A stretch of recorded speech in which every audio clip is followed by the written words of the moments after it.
Hi everybody, it's Bonkai922. Okay,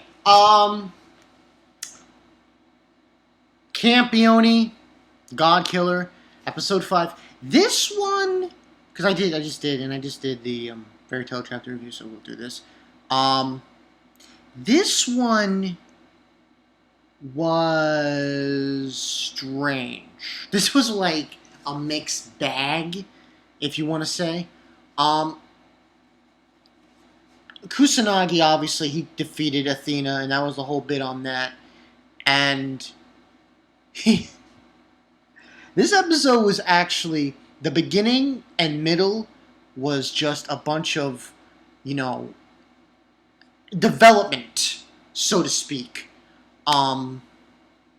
Development between, I'm trying to think.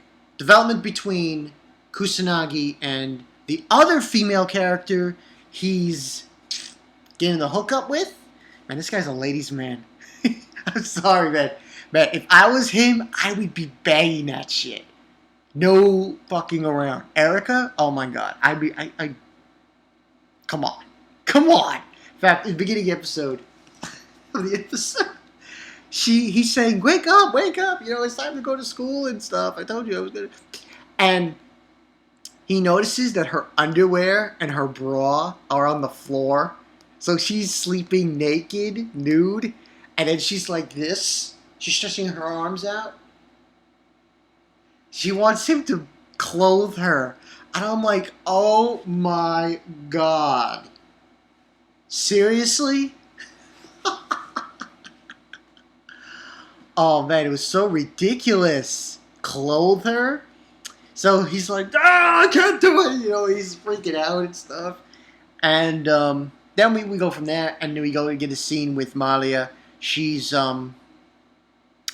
preparing a lunch, and and her sister is like on top of her, saying, you know, oh, you need to bag, you know, Kusanagi, saying that, and she found out from that guy, Kurosawa, I think his name is. That's his name. No, Amakasu. Amakasu basically told her Mariya's younger sister about Kusanagi and everything, and then she's like, no, get out of here, and because she mentioned you need to bag him, as in you need to, you know. This show is crazy. Oh man, this show is unbelievable. So yeah, and basically what happens is, goes from that to a scene with, also we get a scene where she has a premonition, also in this episode, of something that is coming. We don't know what it is. All we see is Liliana, the one with the silver hair, and this mysterious figure. In the end of the episode, we find out who that figure is. And it gets very interesting, this episode. And basically, it's just a bunch of bullshit. So she goes to school then, after the situation, and Mariya, and then she sees Erica is laying on Kusanagi's lap. She's so... Oh my god, Erica. I tell you right now, a girl like that, blonde hair, blue eyes, I don't know. I don't know who of the females in these animes, some of animes, are hotter. Erica, let me tell you something. She is the shit. She's like, forget about it. You know, if I'm Kusanagi, oh, you know, because it's not even, she's like totally on top of him all the time. She's like telling him while she sees it on his lap, oh, you were trying to wake me up. And like, hey, when he's like making sounds.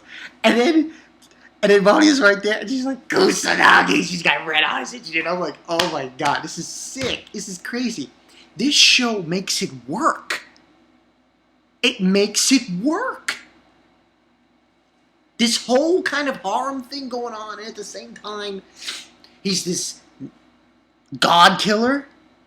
I mean, it's just awesome. Just totally awesome. So, moving right along, what happens is, while they're talking there, and then after that, they have this is a situation with they're playing. There's baseball going on, and Erica's playing, and she's like dominating everybody. Throwing pitches as a pitcher, and Kusanagi basically tells or begins because Mariya wants to know about how I guess deep his relationship with Erica is, and he tells her she saved me a couple of times and in a real tight bind when I was in a real tight bind, and that's the story. And eventually, what happens is Erica tells her, "Oh, let's have a match," because obviously Mariya is having resentment towards Erica, so there's like this back and forth going on, which I find very interesting. And they have a match, and at some point, basically baseball. She's throwing the pitch and she's swinging. She swings through 2 pitches. And also, what was stated in this episode was during this scene, he said that his shoulder was broken when he was in junior high and he couldn't be a catcher anymore, but he decides to be a catcher. What ends up happening is she thinks she hits the ball because Kusanagi and her are like talking about it and strategizing. The ball, she doesn't hit the ball. The ball hits Kusanagi right in the nutsack. Oh my god! And he gets hit through, the bat goes through the mask and it hits him. And he's okay, so it was no big deal. And then they're having lunch and they're talking and talking and talking. And, Erica brings up the fact that, you don't have a cell phone and you need to get a cell phone. So you could contact us and we'll know where you are. Now, another thing that's happening in this episode is that character I just told you about, Liliana. Okay, Liliana, she's working for this person that is going to show up big time in next episode. Or later in this episode. That's what basically was going down. And basically after that scene with Erica, and she's telling she's telling Kusanagi, you need to have her on your side. You need to, you have me, but you need to have her as well. Make her yours. I'm like, oh my god. This is so ridiculous. This Kusanagi, man, he's a fucking player. He's grabbing all these chicks, like, one after another. And I'm like, damn. This is some crazy shit. So he goes with, but she tells him, but if you get any more than that, I'll never forgive you. I'm like, damn, bitch. That is crazy. But I'm loving this show. Hey, moving right along, they go to the cell phone place to get her a phone. She says, I have the same one that you have. So they get one. Now, while she's in the store with Kusanagi, she senses something. And I guess we see Liliana on top of the building. And that's what happens there. Now, then they go to the park, and he gives him her number, and after like million times over, continuously trying to give her his number, which was stupid, gives her a number, and then he's like embarrassed looking at her because obviously there's feelings going between the two of them. And meanwhile, after that scene, she goes home, and Kusanagi goes home too. And when he gets home, he turns on the light, and a phone rings, and he answers it. Now, there is one thing about this show that I kind of missed, or it didn't happen, or something else happened. There's this guy, Doni. He was shown in this episode. He supposedly calls him twice, Kusanagi. And Kusanagi at first, he hangs up. Then he calls him on his cell phone, and he's like, we're not friends. I forgot the guy's first name, but his last name is Doni. He's an Italian Campione from Italy, I believe. He fought Kusanagi. He was never shown that he fought Kusanagi. I guess they just did not show it, or Italy he had a match with him. I just found that very strange. But moving right along, he's talking to Kusanagi on the phone, and he says, oh, you should watch out for this one guy. named I apologize if I'm butchering this name. I don't know. I can't say the beginning, his first name, but his last name is Vobon. Vobon. And he is like a crazy old man, Campione, God killer, who can create and do things that are like sick. He can make humans into zombies and make them their slaves. He has a legion of wolves, giant wolves, and all this crazy shit. And he says, you should watch out. He's already in Japan right now. And he's like, I have no time to deal with this shit. And he hangs up on him. And basically, what's happening here is that this Vobon guy is going to make an appearance quickly. Now, as we're going along, he then checks his email. He wants to go and talk to Erica, call her about this and be on alert. But he notices that Mariya called him. So she tries to check. He tries to, check his phone. He was going to call. And then we go off to where Mariya is, and there's Liliana. She knocked out the guards that were guarding the temple.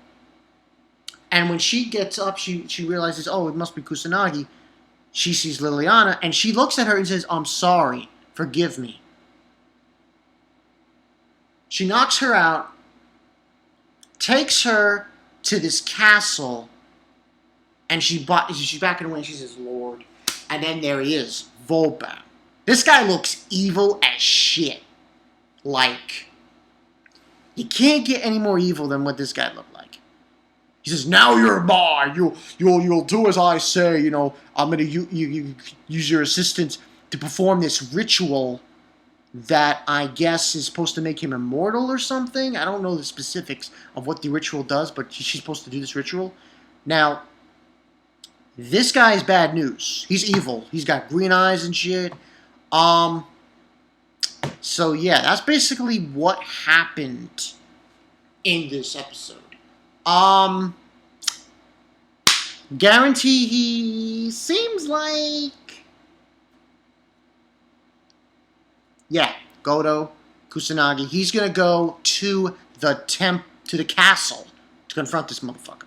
Because in you know what I love about this show also? The previews. Oh my god, when the guy who does the voice for it, I don't know what show, the Japanese narrator of the previews, I don't know what show he's from, but his voice sounds very, very, very familiar. Oh, and I also forgot to mention one thing that happened in this episode. The guy who, what's his face? Toma Amakasu. Yeah, Amakasu, he made an appearance too in this episode. Not a long appearance. It wasn't like, he's just making an appearance and noticing that people are looking at the crater that was left during the fight with Athena and that people are looking for things. But let me see, because I believe this guy who does the previews, I might have heard him going to do previews for another show. Non-anime roles, I'm looking, staffed in, cast in. I'm just wondering. He was Zaraki in Bleach. He was Zaraki in almost all the Bleach stuff. Go down, go down, go down, go down, go down.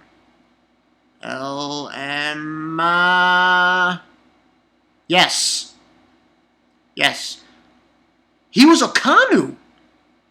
Huh. So the guy who does the preview for this show at the end of the episode, where he tells you the next episode, is Akanu, is the same guy who does Akanu in One Piece. Wow. Awesome. Fucking epic. That's awesome. So, I think, now this is only a 12-episode show, so I think what's going to happen, there's 4 girls involved with Kusanagi. Erica, as we know. Mariya. Now, Liliana, she's probably going to be attracted to him because, like I said, next episode they said that he goes to the castle. he's like escorted by these blue knights. I have no idea what that is, but he's going to be escorted there, and there's going to be like a conference, I think, between him and Vauban. Vauban. So that's pretty much what's going to go down. I'm going to give this a 3.5.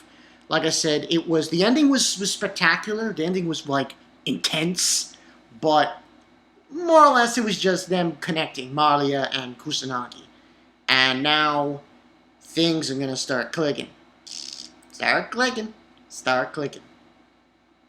But I'm going to do something interesting for Campione.